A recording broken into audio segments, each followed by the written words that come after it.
um discernimento profundo de quem é e como é o nosso Senhor. Não se trata de afirmar que a imagem se animasse, mas de ressaltar o fato de ele. Não se trata de afirmar que a imagem se animasse, mas de ressaltar o fato de ter ele discernido a alma que correspondia àquela figura. Com o passar dos anos, Dr. Plínio se deu conta de que a própria configuração da imagem era inferior àquilo que via, pois acontecera de ele, como com muitos outros objetos, arquetipizá-la, involuntariamente por efeito da inocência. Assim, o segredo não estava naquela obra de gesso idealizada por um artista, mas numa graça de contemplação infusa que lhe mostrava que era nosso Senhor. Quando eu conheci o Santo Sudário, pensei, é ele. Mas o que eu via era ainda mais fielmente ele do que o Santo Sudário apresenta. O que se compreende, porque o Santo Sudário é a posição dele como morto e como vítima. Para bem apreciarmos o valor e a substância das explicações de Dr. Plínio e melhor aproveitá-las,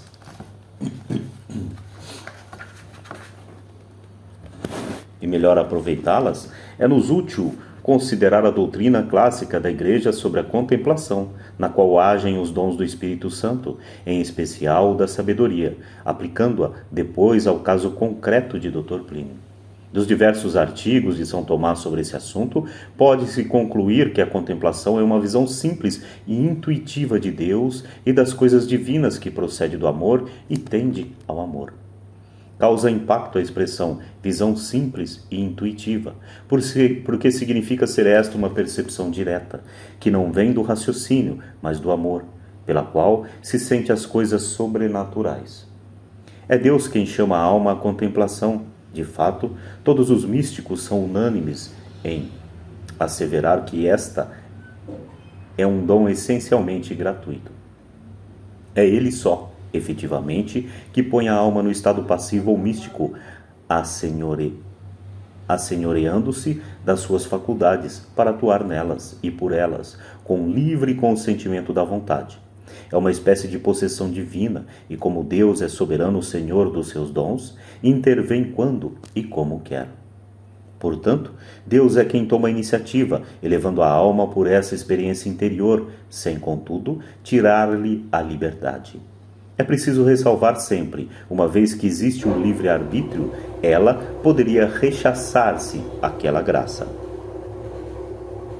No caso de Plínio, Deus se assenhorou de sua inteligência e vontade logo no início da infância, e de fato essa possessão divina, para usar as fortíssimas palavras do teólogo francês, é o que se percebe nas fotografias dele em pequeno.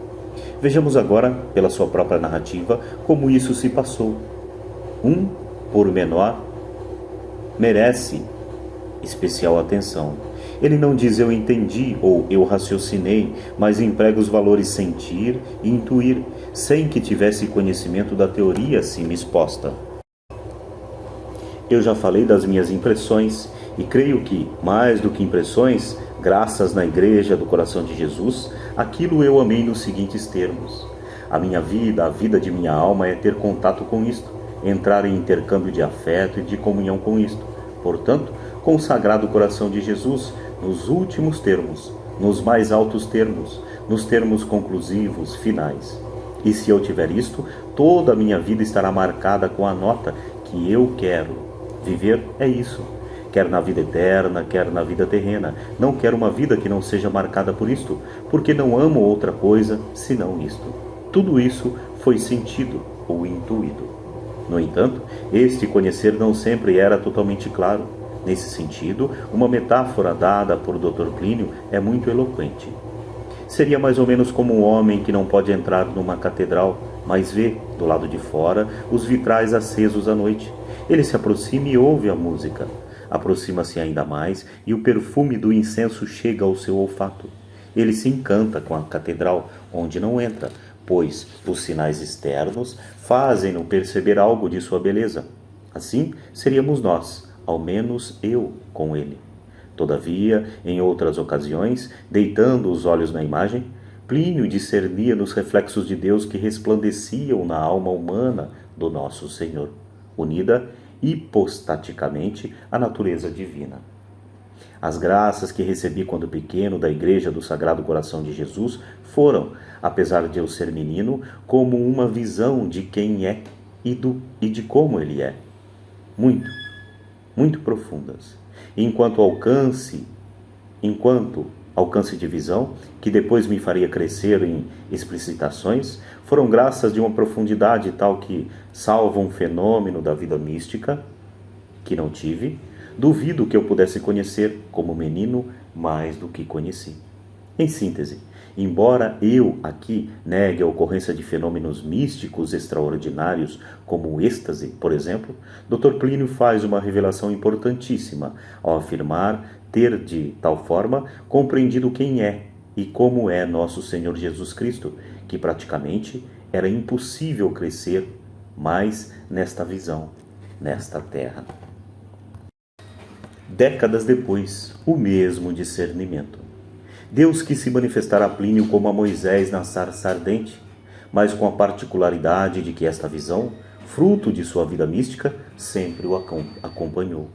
Certa vez seus discípulos lhe perguntaram sobre esse tema. E então surgiu a ideia de irem uma tarde ao santuário do Sagrado Coração de Jesus para rezar e ouvir seus comentários acerca do templo. Como o dia seguinte seria domingo, com muitas atividades para o Dr. Plínio, ele se pôs a fazer a visita durante a semana, na quarta-feira, convidando os participantes da conversa, além de alguns acompanhantes habituais, dentre os quais estavam também o autor, conduzindo a cadeira de rodas de Dr. Plínio. O conjunto era formado por cerca de 10 pessoas. Ao entrar na igreja, Dr. Plínio iniciou o percurso descrevendo, parte por parte, o que ele vinha visto quando menino. Mostrou a harmonia entre a beleza dos vitrais com as proporções do edifício, contou o episódio da graça recebida aos 11 anos de idade diante da imagem de Nossa Senhora Auxiliadora numa situação aflitiva em que se encontrava. Comentou o altar principal e sua impressão sobre os anjos que ali estão e sobre o mosaico representando o Padre Eterno acima do tabernáculo. Quando chegou frente à imagem do Sagrado Coração de Jesus, ele disse: "Foi aqui, aos 5 anos, olhando para essa imagem, eu vi a alma de nosso Senhor Jesus Cristo."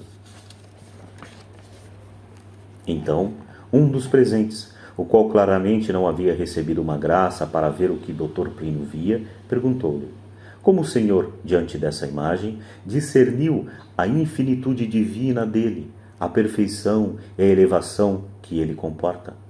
Entre a imagem e o arroubo e discernimento que o Senhor teve naquela ocasião, sente-se que há um hiato?" Dr. Plínio, com naturalidade e sem pretensão alguma, respondeu-lhe: "Eu não vi senão a imagem material, e até hoje me parece que vejo algo do que via outrora. Parece-me ver, dentro da imagem, a plenitude da harmonia no mais alto grau, tudo quanto há na alma humana, mais alguma coisa que é divina. É como se eu visse uma pessoa e, de repente, visse o espírito dela. Você usou a palavra discernimento muito bem, mas a questão é que ainda hoje me parece que eu discerno algo disso." Quer dizer, a graça de penetrar na alma de nosso Senhor Jesus Cristo estava intacta, e assim permaneceu durante a vida inteira. Esse dom de contemplação infusa, ele nunca o perdeu, a ponto de dizer tal afirmação muitas décadas depois. Não houve um momento, quer fosse na aridez, quer na consolação, que ele se aproximasse daquela imagem para rezar e não visse a alma de nosso Senhor. Estava lá, permanentemente. Quantas vezes ele entrou no santuário do Sagrado Coração de Jesus e os que o rodeavam não sabiam o que ele estava vendo. E fim da vida terrena, ele partiu para a eternidade com esse discernimento. Analisando a mentalidade de nosso Senhor Jesus Cristo. O que via Plínio nessa alma?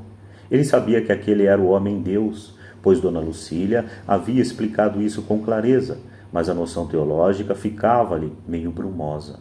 No entanto, aquela convicção bastava para suas reflexões de menino, e a partir daí ele aplicava o discernimento dos espíritos e o dom da sabedoria em Nosso Senhor para fazer uma análise psicológica dele e descrever sua mentalidade. Ele era de uma elevação de cogitações e de vias absolutamente excelsa, pela qual os critérios com que ele considerava todas as coisas eram de uma superioridade que deixava qualquer outra pessoa sem nenhum paralelo possível. Ele estava, desde logo, numa altura inacessível ao homem. O primeiro elogio a Nosso Senhor que sai espontâneo dos lábios de Plínio é a respeito da elevação de cogitações. Portanto, esses altos pensamentos, que ele chegava a discernir com tão pouca idade, eram um aspecto que muito o atraía. E também a elevação de vias, ou seja, a virtude praticada com inteiro amor, impossível de existir maior, o pináculo dos pináculos. Continua Dr. Plínio. Olhando para ele enquanto homem, compreendia-se o que no homem resplandecia de divino. De fato, eu entendia que aquela elevação era inerente a Deus e que a humanidade dele estava numa atitude permanentemente de contemplação e adoração de sua própria divindade e das três pessoas da Santíssima Trindade. É uma afirmação de assombrar, de considerarmos que eram as impressões de uma criança. Jesus, perfeito em sua humanidade, com inteligência, vontade e sensibilidade, reflete a Santíssima Trindade através da voz, do olhar e do porte, ao mesmo tempo que presta um ato de adoração permanente a Deus Pai, Deus Filho e Deus Espírito Santo. Chamado pela providência a contemplar a arquitetonia da ordem do universo, Plínio procurava, antes de tudo, formar uma ideia do todo de Nosso Senhor Jesus Cristo nas suas reversibilidades. Ele percebia que as mais variadas virtudes, aparentemente contrárias, se conjugavam em sua alma, revertendo-se umas nas outras e centradas no equilíbrio harmônico. A majestade e a paz infinitas, a bondade que se transformava em cólera tremenda e justiceira ao expulsar os vendilhões do templo, e que depois tomava outro aspecto ao acolher suavemente um pequenino e acariciar sua cabeça, para em seguida deitar um olhar de intransigência contra aqueles que não queriam aceitar o auxílio que lhes oferecia. Acompanhemos a descrição de Dr. Plínio. Desde o ponto mais fundo do qual o poderia compreender, eu percebi uma elevação prodigiosa, com característica de uma fusão harmônica, em nível indivisivelmente alto, das virtudes mais opostas. Por exemplo, uma força incomparável e uma bondade também incomparável, uma severidade inquebrantável e um perdão de uma doçura sem fim. Uma superioridade divina, mas ao mesmo tempo uma possibilidade de descer não só à última pessoa, mas até a um cachorrinho. Estou certo de que se um cachorrinho se aproximasse, ele se alegraria com isso e faria um benefício ao animal. Um poder de tranquilizar e, de outro lado, de mover para a luta e para a batalha. Imaginem tudo isso se unindo e formando uma harmonia. Nessa harmonia estaria o que, de melhor, o meu olhar poderia alcançar na natureza humana dele, como transparência e divindade. Eu não era capaz de explicitar totalmente, mas o que estava na minha cabeça, com muita força, é que está acima da capacidade humana reunir todas virtudes tão diversas, e que quem as conciliava em tal grau de perfeição e de modo profundamente harmônico não podia deixar de ser Deus. A seguir, mais uma vez se manifesta o cerne da alma de Dr. Plínio no que diz respeito à contemplação e ao relacionamento com nosso Senhor Jesus Cristo. Cada um adora nosso Senhor como foi chamado a adorar. Eu sou obrigado a dizer o que me vai na alma, por meu modo de ser.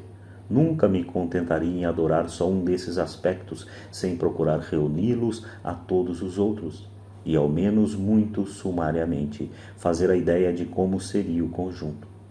E tenho a impressão de que, se eu o conhecesse nesta vida terrena, uma das coisas que eu mais gostaria seria de admirar e adorar as transições do estado de espírito dele, nas quais eu pudesse compreender como ele passava de uma disposição para outra, umas se encaixando nas outras.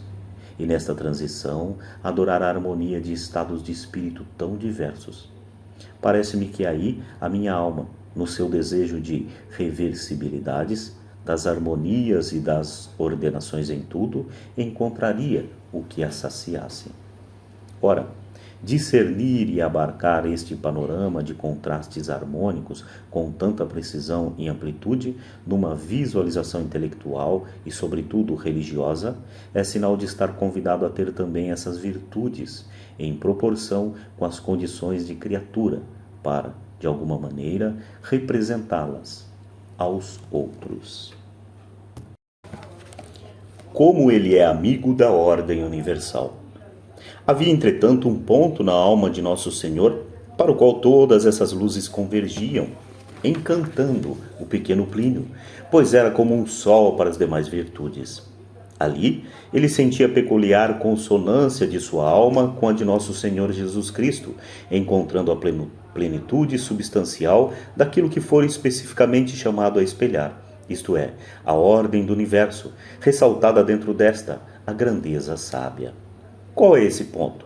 Eu gosto de figurar que é uma grandeza que contém todos os abismos de perfeição dele, de maneira que ele é grandíssimo na sabedoria ao considerar toda a criação e aquilo que nós podemos chamar o ponto alfa da criação, o ponto mais alto, que em última análise é ele mesmo. Porque ele é homem-deus e, enquanto Deus, está infinitamente acima da criação, mas enquanto homem, ele é o píncaro de toda a criação. Então, como vê-lo?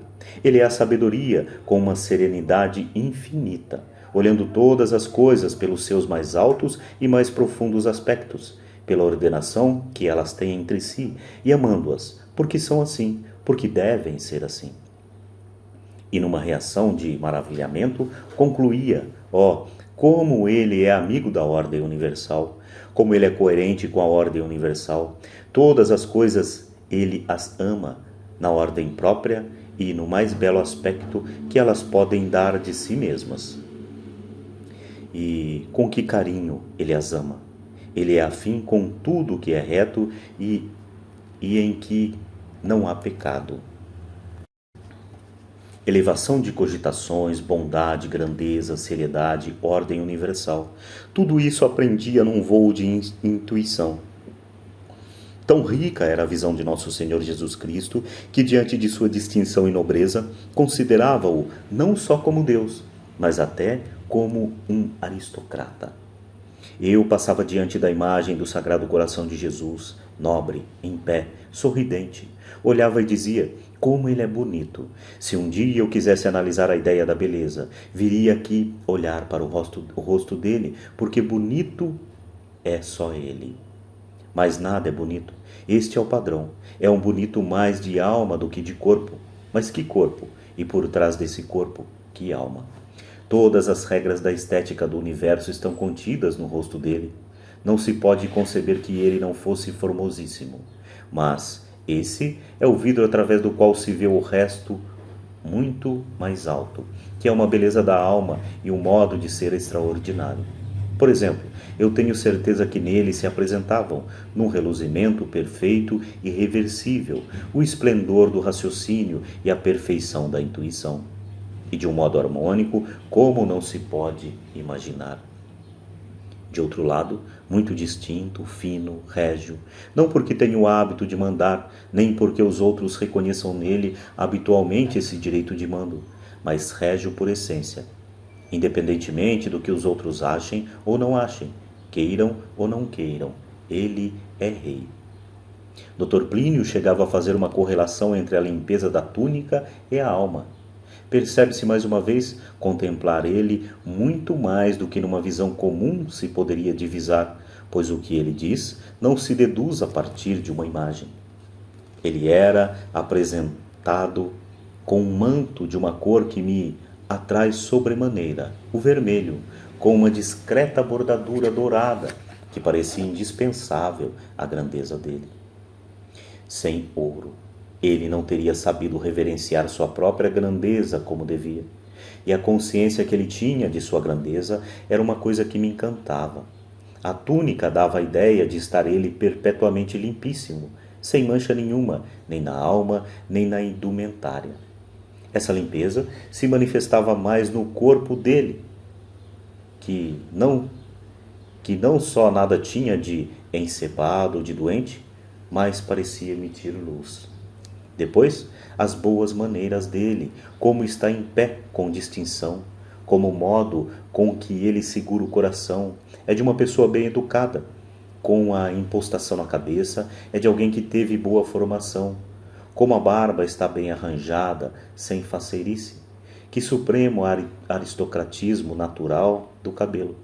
Tem-se a impressão de que ele nem pensa no cabelo, mas não há um cacho, não há um fio que não esteja inteiramente no lugar para dar uma ideia perfeita dele mesmo. A troca de corações com nosso Senhor. Ora, discernindo a alma de nosso Senhor Jesus Cristo naquela imagem, podia eu não amá-lo? É evidente que no momento em que teve o conhecimento intelectual, Plínio também aderiu, amou e se entregou a ele por inteiro. Os lábios humanos não conseguem exprimir qual é o amor de quem teve uma experiência mística do bem supremo. É indizível, inefável. A esse propósito, comentaria Dr. Plínio. Olhando a fisionomia dele, eu compreendia melhor, concretamente, com os sentidos do corpo, tudo o que minha alma podia apreciar. E meu amor não foi um amor de anjo, foi um amor de homem. Estava feito o circuito. Aí a pessoa se entrega.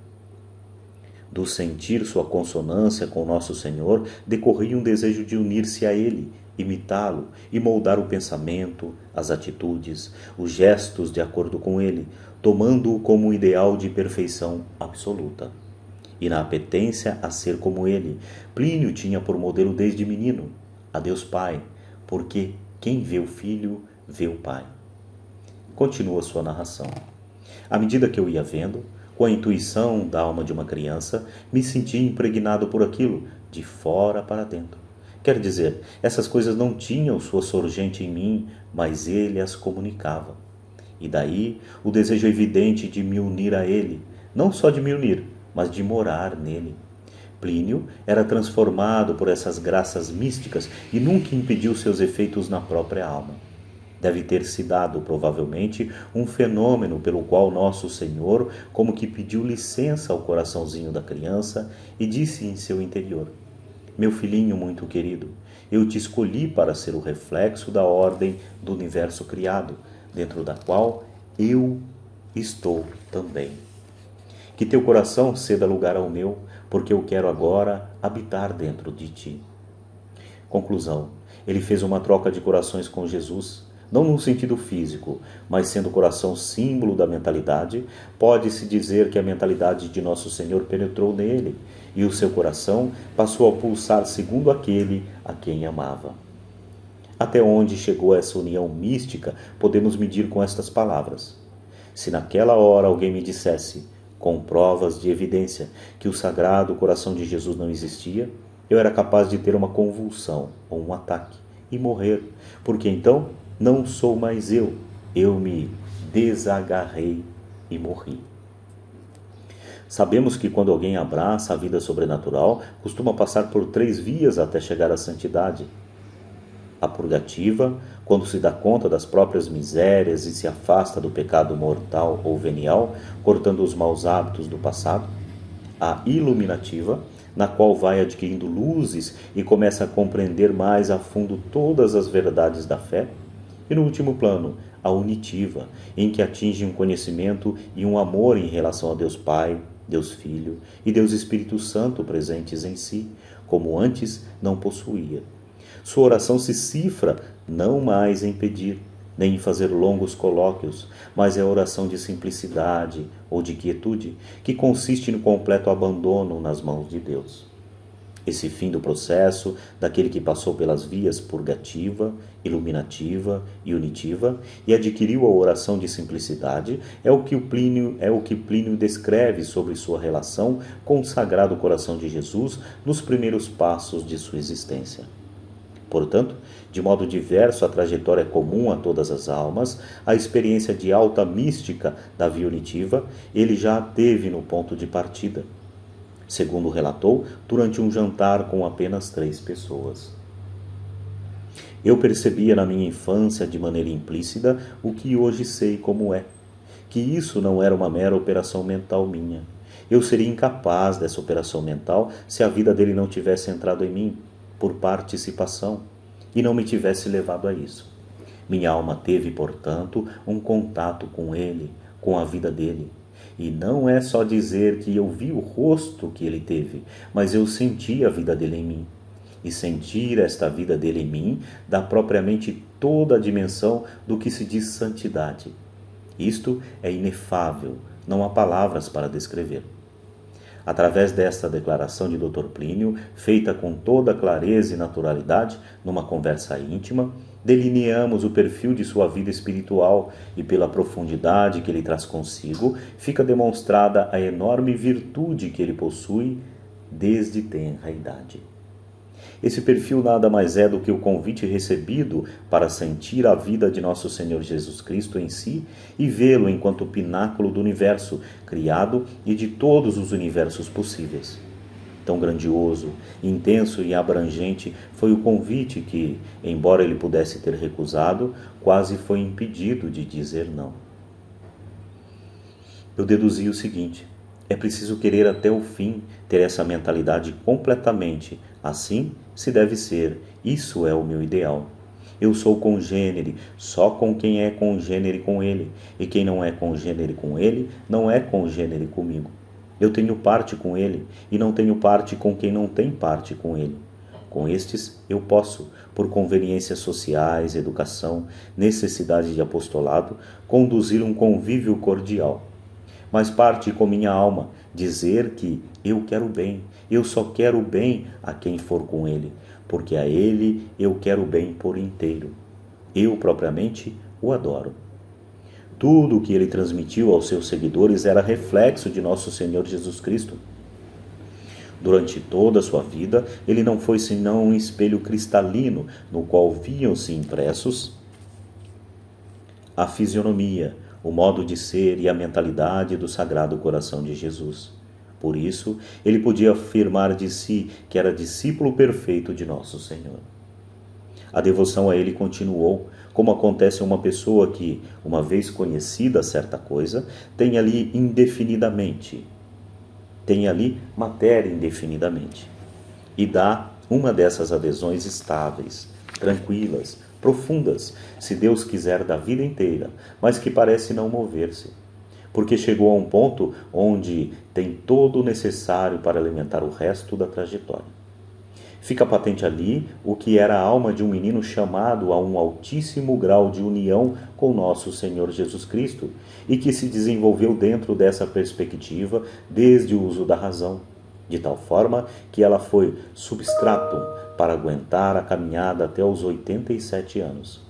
Apesar dos vales e montes de aridezes que teve de atravessar, ele não descolou dessa visão e desse amor. Por esse modelo, entregou-se sem reservas, por ele sofreu, e andou de plenitude em plenitude, até atingir um cume que já não estava mais no tempo, era a eternidade. A ação de Jesus na alma de Plínio. De outro lado, como se desenvolvia o relacionamento de nosso Senhor Jesus Cristo com Plínio? De que maneira era a ação deliciosa e corretiva, segundo sua expressão, de que o Sagrado Coração se derramava sobre ele, modelando-lhe a alma? Eu me sinto, antes de tudo, elevado algum tanto acima de mim mesmo por ver essa grandeza do ser e do cogitar dele, de onde se abre em mim uma certa luz no cogitar e no ver que me extasia, porque algo em mim é feito para olhar mais do que eu vejo.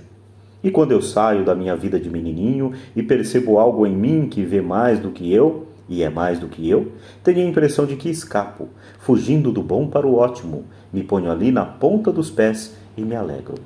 É uma explicação inteiramente teológica, pois é na admiração a um ser superior ou a algo mais belo que o homem encontra sua alegria e tem suas capacidades aumentadas. Assim, a alma, embora limitada, só satisfará sua sede do infinito conhecendo, amando e se entregando ao Criador, como ele é, quando participar da própria vida dele na visão beatífica. Continua Dr. Plínio, Mas eu noto que, ao contemplar essa vida que há nele, que é um pensar, um querer, um sentir, ele me faz como que tocar com suas mãos no pensar, no querer e no sentir dele, e me comunica, com a elevação própria a isso, uma retidão e uma santidade do pensar, do querer e do sentir, que seria como uma bebida deliciosa, que na hora de tomá-la me agradasse sobremaneira, mas ao mesmo tempo servisse de remédio para me corrigir. Então, vendo-o como ele é e adorando-o, coisas tortas em mim se endireitam, e ele me cura de enfermidades das quais eu não sabia que padecia. Isso mostra que Plínio foi arrebatado desde a sua infância e quase tirado do convívio humano para viver na contemplação de Deus. E esse penetrar na alma de Nosso Senhor era como que um líquido que, mais do que curar, transformava e aperfeiçoava sua alma. Por um discernimento do futuro, ele sabia que em determinado momento a sensibilidade dessas graças tão intensas cessaria e teria de sofrer e lutar muito. Mas julgava não ter chegado a hora de pensar no combate, ao qual, de fato, depois foi chamado e correspondeu plenamente. Preferia agora deixar-se levar num voo de admiração e aproveitar a delícia deste sacrum convivium que Deus lhe concedia. E nisto não estava, ou melhor, e nisto não entrava defeito algum. Ao contrário, era um movimento ordenado, segundo a boa orientação de grandes espiritualistas, dentre os quais o próprio Santo Inácio de Loyola, enquanto a pessoa está sendo objeto de uma consolação sensível, não convém pensar em outras coisas, nem fazer planos ou cálculos para a fase da aridez. Deve, isto sim, deixar-se levar. Agindo de outro modo, acabará opondo obstáculos ao sopro da graça e, por conseguinte, à vontade de Deus. Qual é o marinheiro que, conduzindo um velheiro e sentindo soprar um vento favorável na direção exata aonde quer ir, recolhe as velas e começa a remar? Chamaríamos a isso de bom senso? Enquanto o vento não muda, enfunem-se as velas e duc in altum, vá para o mar alto. Ora, para alguém abraçar esse princípio, geralmente necessita o conselho de um diretor espiritual. Plínio, porém, como um menino sábio e sensato, o pôs em prática graças ao discernimento dos espíritos e à sabedoria de que era dotado. Tal é o elemento essencial de sua vida de santificação, admiração. Muito mais do que num esforço de acesse, a solução para livrar-se de qualquer defeito ou problema está em entregar-se à adoração cheia de entusiasmo pelo homem-Deus. Uma sociedade sob a influência do Sagrado Coração de Jesus. Depois do contato com Nosso Senhor Jesus Cristo na consideração de duas naturezas, divina e humana, através de sua imagem, o pequeno Plínio era levado a dar um passo adiante em suas reflexões. Saindo da igreja do Sagrado Coração de Jesus, ele retornava ao palacete Ribeiro dos Santos, onde morava, ainda envolto por aquelas graças e por um impulso divino que tocava sua alma. Ele ia coadunando o ambiente no qual vivia com o que reinava no santuário.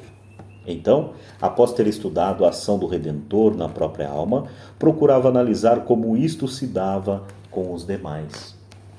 Ele via que Nosso Senhor, por ser o pináculo da criação enquanto homem e devido à sua natureza divina, atuava constantemente sobre todas as almas, as quais já foram para a eternidade, as que estão na terra e as que deverão existir até o fim do mundo.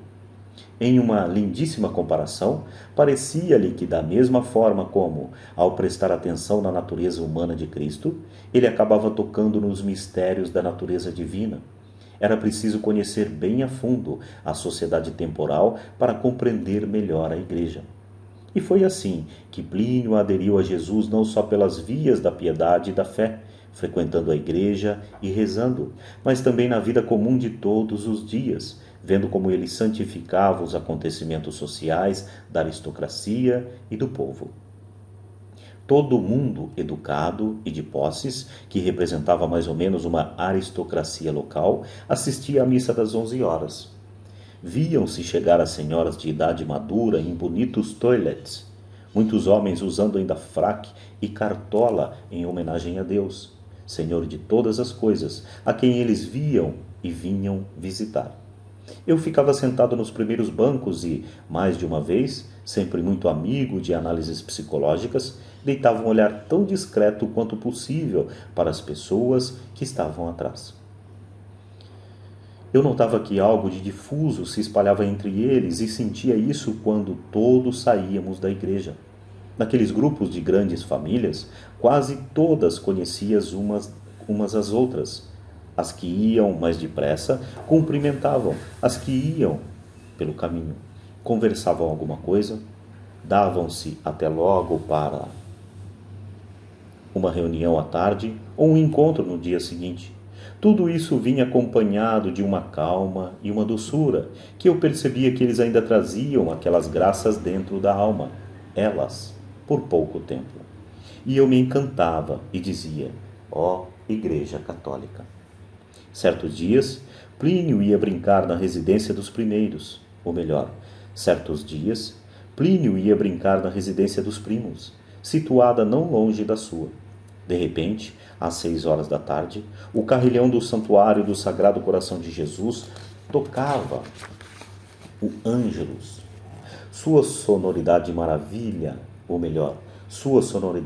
maravilhava Plínio, dando-lhe a impressão de quebrar-se em 1000 pequenas bolhas de cristal que invadiam o jardim, penetravam casa adentro, se espalhavam pela circunvizinhança e enchiam a praça, transmitindo uma mensagem de harmonia. As crianças continuavam a brincar, não paravam, mas por cima do natural agradável da brincadeira no jardim, o senso do sobrenatural que descia do alto da torre, com uma imagem do coração de Jesus dourada, de braços abertos para todas as direções, representava a universalidade do amor do Sagrado Coração de Jesus que cobria aquilo tudo. Eu considero que isto é uma forma de apostolado com as crianças, fazendo que o sobrenatural esteja frequentemente presente e atuante, sem estar arrancando o natural, mas sublinhando-o e neste misturando um tônus religioso. Um pouco mais tarde, os sinos do santuário davam outro sinal, anunciavam a bênção do Santíssimo Sacramento. E Plínio observava as pessoas que se dirigiam à igreja, as quais constituíam o conjunto de beatos do bairro. Nas faces das senhoras, tão severas quanto surrados eram os xales que usavam, refletiam-se o sofrimento da vida. Os homens, um tanto esmagados pelo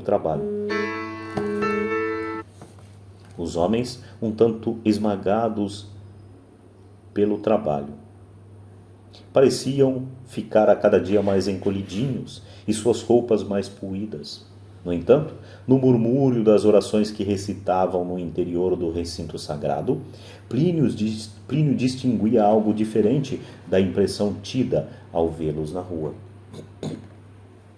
Há aqui uma doçura veludada de alma, uma retidão entristecida, envelhecida, mas que nada conseguiu macular. Há qualquer coisa de intensidade de vida de alma, de espiritual, de vida humana, que vale muito mais do que 100 saracoteiros bonitos que houve. Como é isso tudo?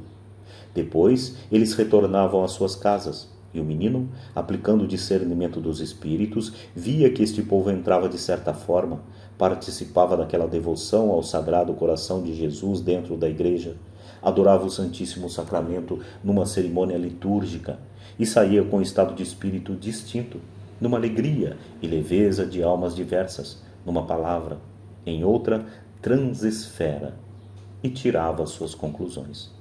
Uns certos reservatórios interiores de resignação, de sublimidade, de elevação do espírito, estavam reabastecidos até o dia seguinte. O Sagrado Coração de Jesus os tinha descedentado. Eles tinham se abeberado nele, a rogos de Nossa Senhora Auxiliadora, e saíam saciados, super saciados, e se desfaziam na bruma ainda violácea do dia que estava se pondo, enquanto o menino curioso ia sozinho para casa fazendo reflexões. Outras vezes, seu olhar analítico recaía de uma dona de casa, ou melhor, Outras vezes, seu olhar analítico recaía em uma dona de casa que deixava a igreja acompanhada de 5 filhinhos. Estes se davam as mãos, formando um cordão. Os mais novos junto à mãe e na ponta os mais crescidos, todos em entretida conversa. Atrás seguia o pai, com uma bengala debaixo do braço e dominando com o ar grave de um vigilante defensor. Como lhe parecia direita aquela cena? Jesus Cristo estava tão presente. Em tudo isso, encontrava defluências de seu sagrado coração. E era um paraíso para Plínio contemplar a divina figura projetada tanto no seu meio social quanto nessa pequena burguesia, que ele analisava exatamente como uma ampliação do seu círculo familiar, imaginando o mundo inteiro assim. A vida cristiforme era um grande céu. No convívio com os seus, Plínio advertia os efeitos da influência de Jesus. Todos os mais velhos, sua mãe, sobremaneira, ele os julgava tomados por disposições análogas às dele em relação a nosso Senhor Jesus Cristo. Também em seus companheiros, os primos e as primas, com os quais ele formava um conjunto tão alegre, percebia esses reflexos, embora notasse um menor bem nas suas almas, porque não prestavam atenção em Jesus tanto quanto ele próprio, e por isso recebiam menos graça. Contudo, eu ainda não via o mal neles, mas apenas um minus bem, e eu não pensava no futuro disso. Seria certo o vácuo que eu gostaria que fosse muito diferente, porém não tinha um choque. Isso não me levava discretamente para a luta, e muito menos diretamente para a luta.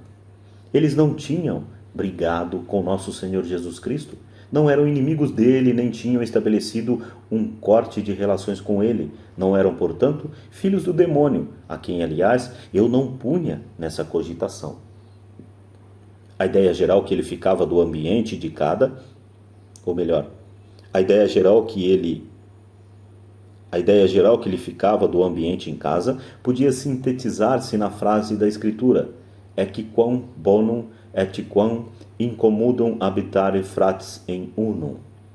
Uma visualização católica e santa a respeito do relacionamento humano, a mesma que encontramos nos lábios de Dona Lucila, quando disse: viver é estar juntos, olhar-se e querer-se bem. E poderíamos completar: em função de nosso Senhor Jesus Cristo. Percebemos o quanto, por detrás desse procedimento e desse seu modo de reagir, deixando-se educar pela graça, estava um desígnio da providência, permitindo que ele não visse os lados maus no início,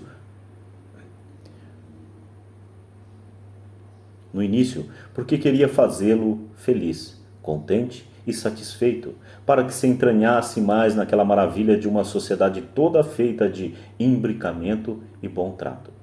Assim, Deus preservava em sua alma uma visão que lhe era necessário manter para depois ser um grande leão na luta por uma ordem segundo o coração de Jesus. Mais tarde, afirmaria Dr. Plínio, era o mito de uma cristandade sustentado por uma porção de aparências ainda boas que tinha o mundo naquele tempo e que eu supunha habitadas pela influência do nosso Senhor Jesus Cristo. No meu conceito, para ser inteiramente cristiforme, o conveniente era que tudo em torno de mim fosse cristiforme também.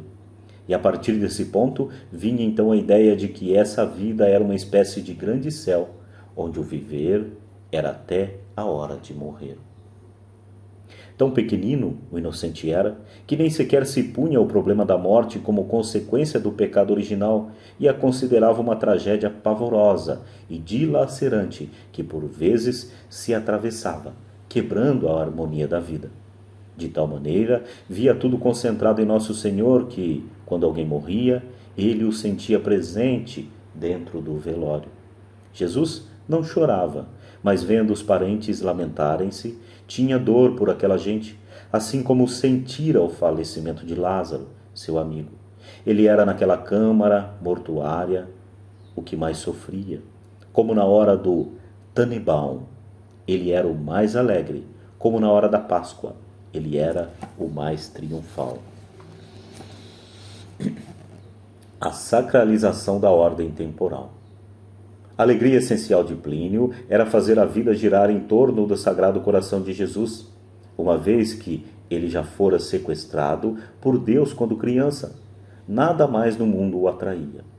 Para ele, o normal seria trabalhar e brincar junto à imagem, como se estivesse viva.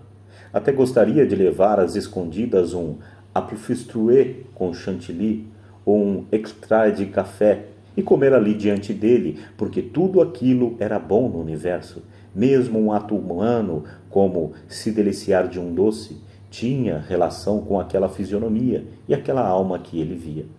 E como já havia realizado a troca de corações, a reversibilidade do doce com Jesus se fazia com toda facilidade.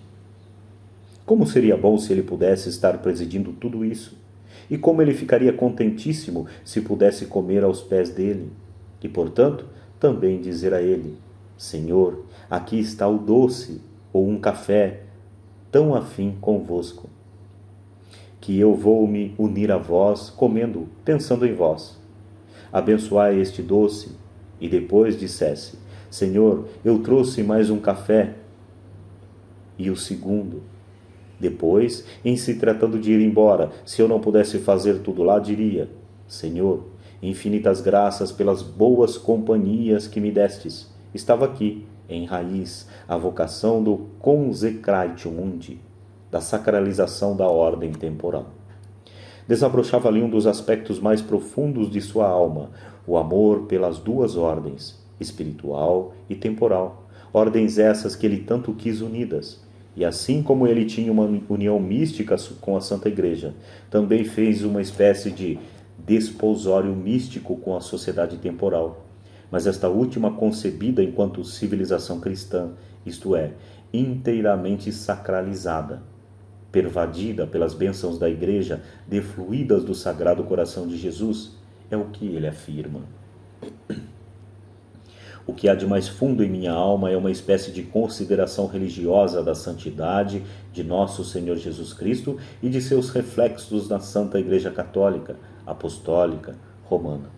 E a partir dela, descendo até a civilização cristã, essa seria a teologia da cristandade, que é a sociedade temporal habitada, denominada e vivificada pela Santa Igreja de nosso Senhor Jesus Cristo.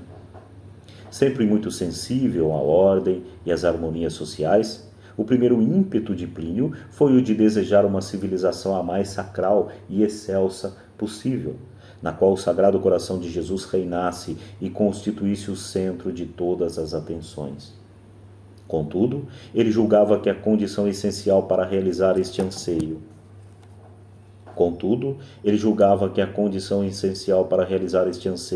era de que todos os homens estivessem entre si um relacionamento afável, hierático e elevado, observando todos os princípios hierárquicos que ele mesmo respeitava.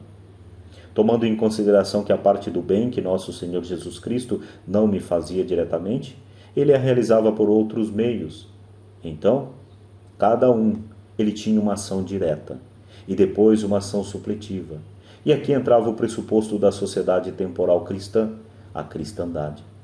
Junto ao Sagrado Coração de Jesus, analisando a imposição e a impostação de sua alma, ou seja, o conjunto de tudo aquilo que constitui o espírito e a mentalidade de Cristo, Plínio encontrou as matrizes exatas do comportamento, da ética, dos gestos, das atitudes, das relações sociais e até das concepções artísticas, arquiteturais e políticas.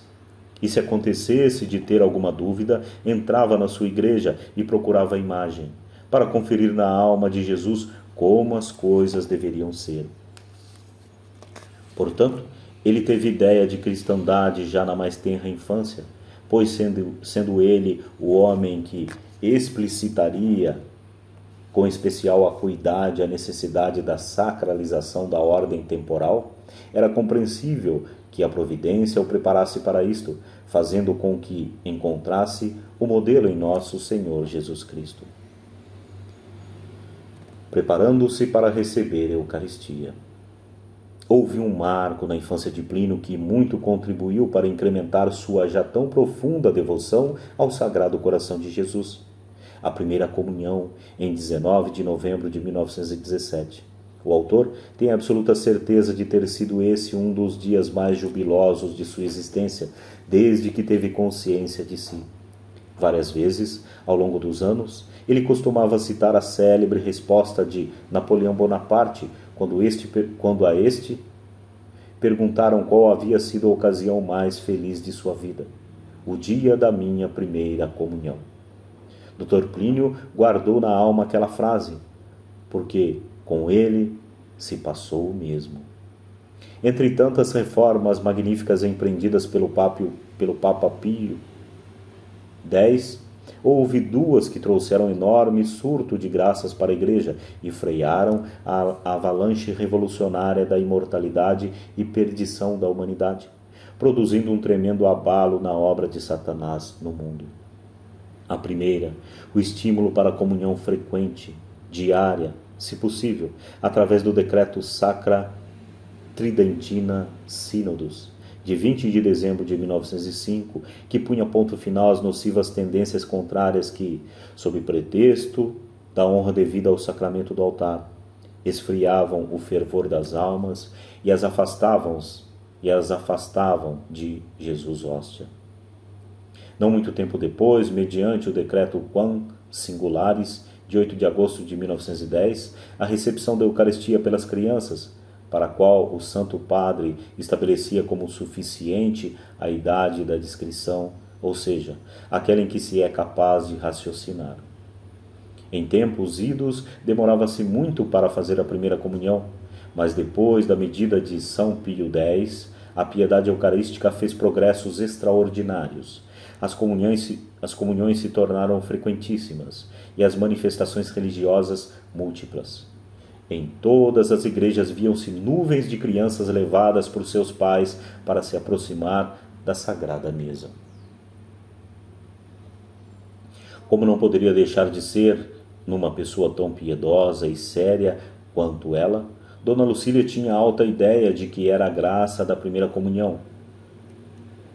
Em 1917, julgando que Plínio e Roséé haviam atingido a maturidade conveniente, quis ela que seguissem o curso do catecismo em separado das outras crianças da paróquia, a fim de proporcionar-lhes uma formação mais esmerada e compenetrá-los da importância do ato. Obteve então, do pároco da igreja de Santa Cecília, Padre Pedrosa, que ministrasse aulas particulares para seus filhos e para a sobrinha Ilka, contribuindo de fato para um melhor aproveitamento. Vieram as graças da primeira comunhão, o conhecimento mais exato em cursos regulares de doutrina católica, de catecismo, de história sagrada. E vinha-me a ideia complementar de uma grande instituição que, mais do que ambiente temporal e o convívio com os meus, era uma fonte de ação de Cristo sobre os homens, e que, se o meu ambiente era assim, é porque aderia a essa fonte. Em última análise, se eu tinha nexo com minha alma, é porque eu era católico. Enfim, era dentro da concha sagrada, da igreja, que nós encontrávamos nosso Senhor Jesus Cristo.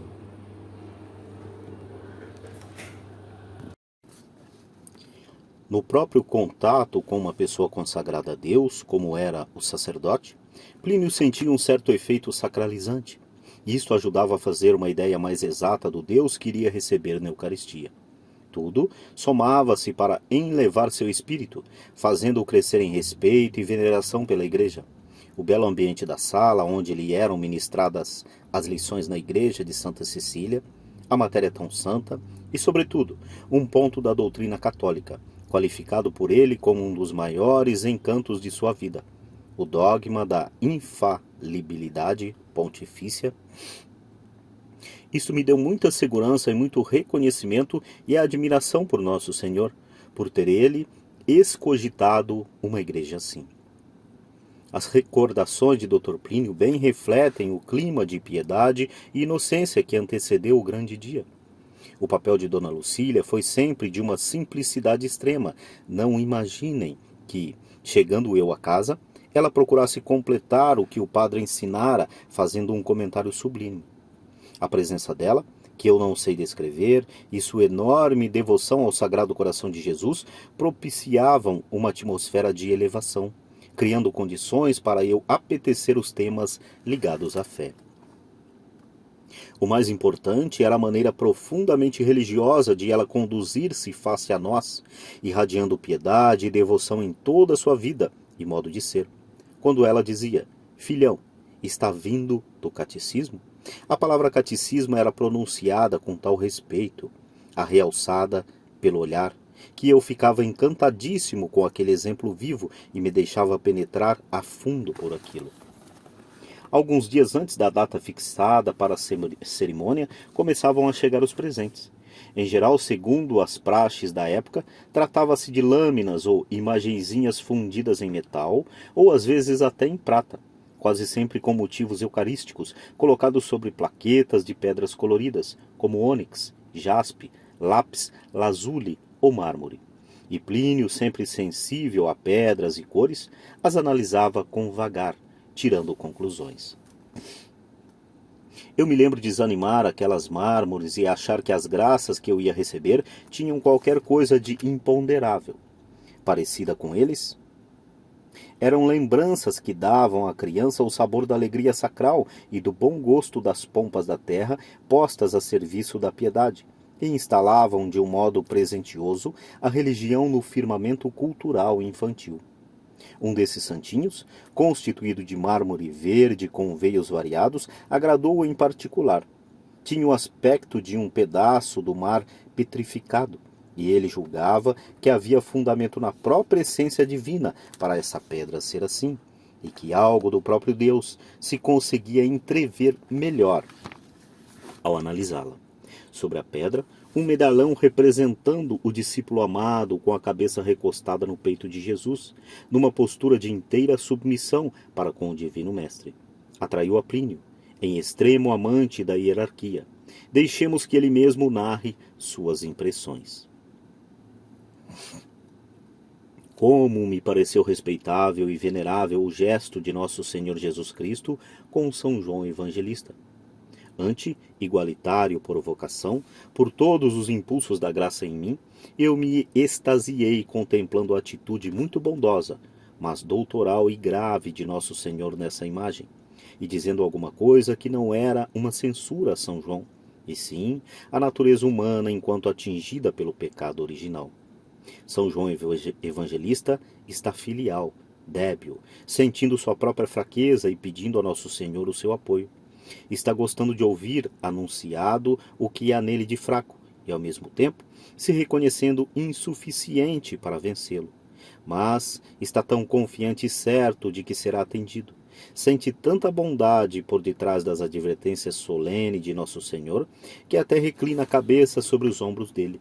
Isto me enlevava muito, e eu apreciava esta nobreza divina, régia, magistral de Nosso Senhor, que meu olhar de criança, desejoso de ver ainda expressões muito mais altas de tudo isso, procurava antecipar, vendo-as, desde já, expressas em Nosso Senhor. A primeira confissão, tomada com muita seriedade.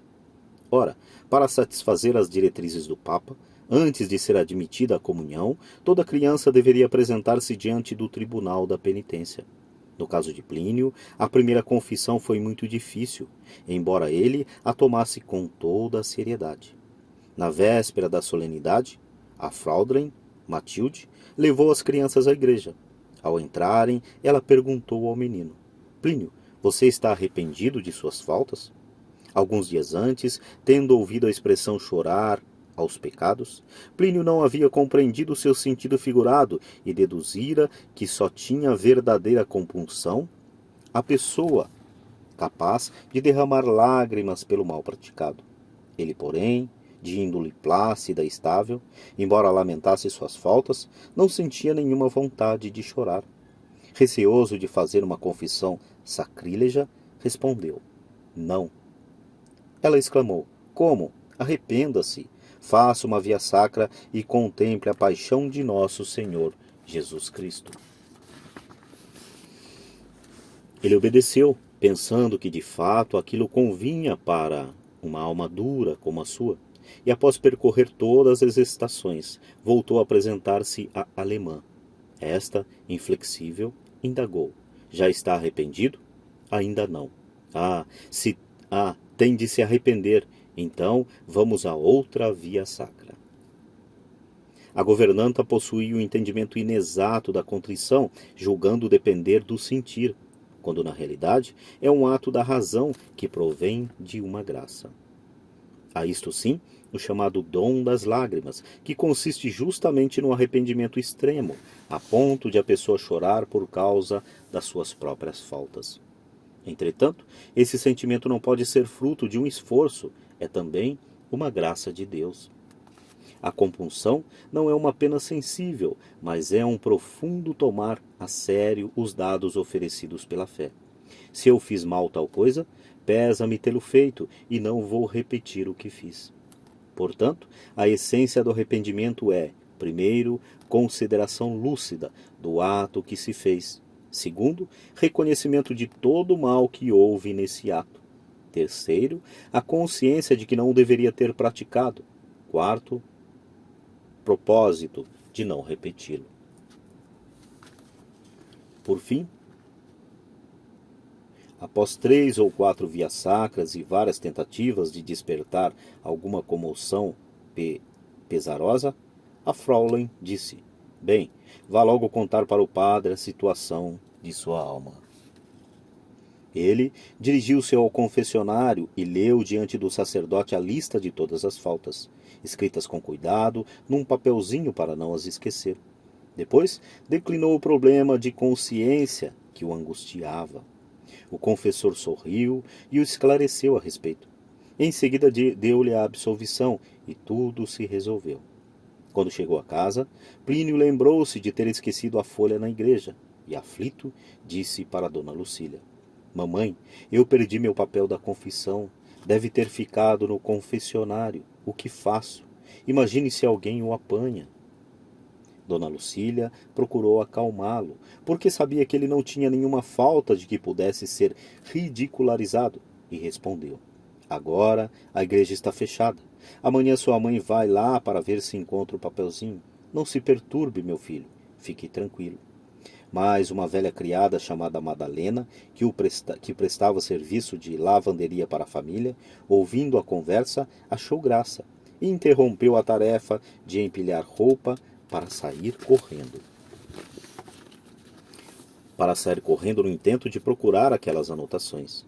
Eu fiquei muito incomodado, julgando desairoso para mim a lista dos meus pecados ser reconhecida por uma terceira pessoa. Olhei para a mamãe e, apesar do apuro em que me via, ela estava em completa serenidade. E pensei, se ela está tão tranquila, é porque a coisa não é grave. Felizmente, Madalena voltou dizendo que nada tinha encontrado. Contudo, embora essa primeira confissão fosse rodeada de pormenores pitorescos, ela haveria de deixar na alma do pequeno Plínio um elevado conceito a propósito deste sacramento, que iluminou toda a sua consciência. Confissão, o que é? Confissão é declaração, é afirmação, é proclamação. O credo é confissão, porque a declaração daquilo que o homem crê, a lista dos pontos que constituem a sua religião. E este é o sentido garboso e altivo da palavra confissão. Há também este outro sentido. Eu declaro que pequei. A quem é feita esta confissão? Dir-se-ia ser uma coisa íntima, um cochicho diretamente da boca do pecador para o padre. Mas a declaração é soleníssima, porque não é apenas um homem qualquer que está lhe escutando, mas é um ungido de Deus. Quando o padre diz, ego te absolvo a peccatus, de tal maneira que ele representa nosso Senhor Jesus Cristo, que, segundo a expressão de certos teólogos, ele empresta a laringe dele para nosso Senhor falar. A alma sai do confessionário e vai cumprir a sua penitência. É como se uma montanha de imundícies afundasse no inferno e aquela alma ficasse limpa. Por aí, percebemos com facilidade a grandeza verdadeiramente divina do sacramento da confissão. Cada pessoa que sai do confessionário é um herói que se levanta com força suficiente para não mais pecar, capaz de empreender o combate, ainda que sejam prodigiosas as batalhas morais que tenha de travar. Luzes e sombras no dia da primeira comunhão. Naquela noite, Plínio adormeceu embalado com a perspectiva da primeira comunhão. Sonhou, então, com algo singular. Viu um enorme bolo de coco, do qual fora retirada uma fatia. Pela abertura, aparecia nosso Senhor Jesus Cristo ressurrecto, com seu sagrado coração, vestindo uma túnica branca e um manto vermelho, majestoso e ao mesmo tempo muito bondoso. Os pés estavam apoiados sobre um globo e os braços abertos para acolher os que dele se aproximassem. Ora, é de se notar que Plínio sempre gostara de coco verde. Todavia, rejeitava qualquer de suas outras formas de apresentação. Aquele sonho desconcentrou um tanto, e ele ficou surpreso por Jesus ter escolhido esse bolo para se manifestar a ele. Tomou como algo decorrente de suas impressões que atraíam sua imaginação de menino naqueles dias. A seriedade do sacramento que receberia e a ideia dos doces que haveria na festa. Não obstante, o sonho não deixou de causar-lhe alguma emoção. Pode não se tratar de um sonho profético, mas como na história de Dr. Plínio, tudo tem explicação. É provável, opina o autor, que a providência quisesse dizer a ele o seguinte: meu filho, durante a vida você terá de aceitar muitas coisas desagradáveis e haverá momentos em que tudo parecerá ter dado errado. Entretanto, esteja seguro de que no âmago daquilo estarei eu sobre um globo. Essa esfera representa a ordem do universo, da qual você é chamado a ser o reflexo.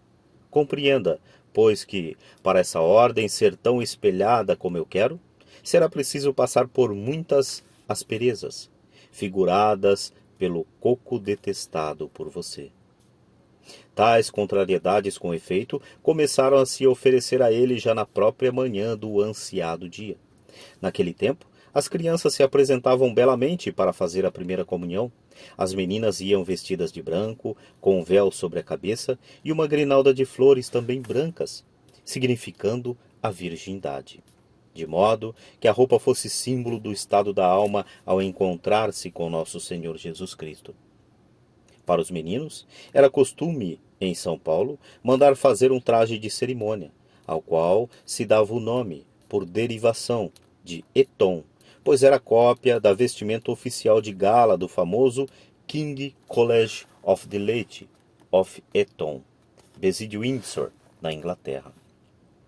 Com o intuito de se incutir nas crianças um profundo respeito pela Eucaristia, Dona Lucília vestiu-o da melhor forma possível, como convinha para receber o Rei dos Reis. José e Ilka foram trajadas de noiva, enquanto Plínio usou o impecável eton, colarinho alto, paletó de camisaria inglesa escura, colete fechado com botões, gravata muito bonita, calça cinzenta, quase prateada, e sapatos de verniz com meias pratas. Do braço esquerdo pendia um laço de seda branca com franjas douradas, em sinal da castidade e da fé, respectivamente. Dr. Plínio sempre recordaria o gáudio experimentado por ele a propósito da solene indumentária. Esse terno, do dia da primeira comunhão, me impressionou, porque era uma roupa muito tradicional e ao mesmo tempo muito católica. A manifestação de castidade, presente na fita branca, me alegrou e, sentindo-me elevado e dignificado por vestir esse traje e com ele receber a Nosso Senhor. No entanto, em meio àquele inocente bem-estar, notou com surpresa certa frieza em torno de si por parte dos parentes e amigos, enquanto, pelo contrário, todos elogiavam muito os vestidos de sua irmã e de sua prima. Era o sofrimento, sinal distintivo dos predestinados, vindo bater desde cedo à porta de sua alma, prenunciando uma vida de árduos combates, de dramas, problemas e dificuldades.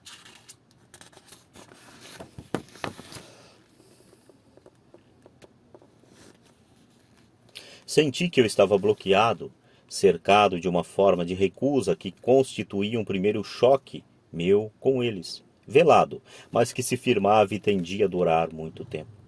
Isto se misturava com algo que eu não sabia definir, mas da maneira infantil compreendia confusamente. Os meninos do meu tempo comungavam de manhã com aquele traje, porém não tomavam a comunhão a sério. Depois, durante o dia, vestiam-no para mostrar às pessoas, e faziam graça e davam gargalhadas. Comigo não. Dado ao meu modo de ser, com aquele traje, eu tomava uma atitude gentil, com um sorriso amável, com o ar de menino sério, como quem diz, a primeira comunhão ainda continua, e eu, hoje, mais do que nunca, não quero brincadeira. Numa palavra, não fazia gracejos e me comportava como se eu já fosse um homenzinho. Isto era uma posição contra um ambiente revolucionário que cercava a primeira comunhão. Terminada a festa, eu senti aquilo em torno de mim como uma situação na qual eu estava posto e que eu poderia romper e alterar. Porém, se eu rompesse e alterasse, seria com uma condição. Eles mudariam em relação a mim, mas eu teria de não ser mais eu mesmo para fazer o papel de brincalhão e de mico. Vemos aqui a fé que ele havia recebido no batismo, auxiliada pelo discernimento dos espíritos, aplicando-se na análise de um modo que era exatamente o contrário do que ele até então imaginava. E olhando esse novo mundo, ele rejeitou o que era contrário a Nosso Senhor e aderiu ao que era conforme ao seu sagrado coração. Qual foi a fidelidade deste menino ante a luta que lhe atravessava a vida? Eu compreendia bem que o pão dos fortes me ajudaria a percorrer uma estrada dura, a estrada da fidelidade, a estrada de um dever que muitas vezes custaria o sangue da alma. E a alegria em receber a Sagrada Comunhão era parecida com aquela alegria austera, séria, sublime de Nosso Senhor quando um anjo lhe deu o cálice para beber e o confortou. Como eu me lembro disso no dia da minha primeira comunhão. Uns passares de luzes, de tristeza, de ideias, de batalhas, de provações, de ingratidões, de abandonos, de contestações, de negações de recusas, de derrotas, que eu parecia e precisaria aceitar. E a ciência de que, tendo comungado, eu me tornava mais forte para aquilo. No altar de uma nuvem. Uma vez arrumadas, as crianças saíram para a igreja de Santa Cecília. Ali, o esplendor da liturgia, os cânticos festivos acompanhados de órgão e o templo adornado com flores e luzes causaram viva impressão na alma daquele menino sentado em um dos primeiros bancos, que tudo seguia com um olhar atento. Aquele ambiente se harmonizava com a ideia, ratificada pela fé, de que algo grandioso, infinito, maravilhoso se passaria no instante de receber a hóstia, o próprio homem-deus, que se lhe afigurava como a imagem do Sagrado Coração,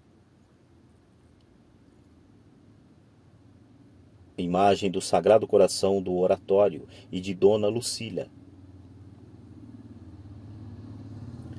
Habitaria nele durante alguns minutos e o cumularia de bens. E foi com este recolhimento profundo que ele comungou. Pela fé, eu sabia que ele estava contente de me visitar, pois ele amava os meninos porque ainda não haviam pecado. E eu tinha certeza de que, com a graça de Nossa Senhora, não pecara, e sentia em mim todos os frescores da inocência. Como qualquer criança, eu sentia como que alvura dentro da minha alma, que eu julgava ter consonância com a fita da minha primeira comunhão. E me encantava olhar durante o dia para aquela fita e pensar: eu não sei bem o que é a inocência, mas isto é um símbolo dela e eu me sinto por dentro parecido com isso. A inocência é alva e sedosa.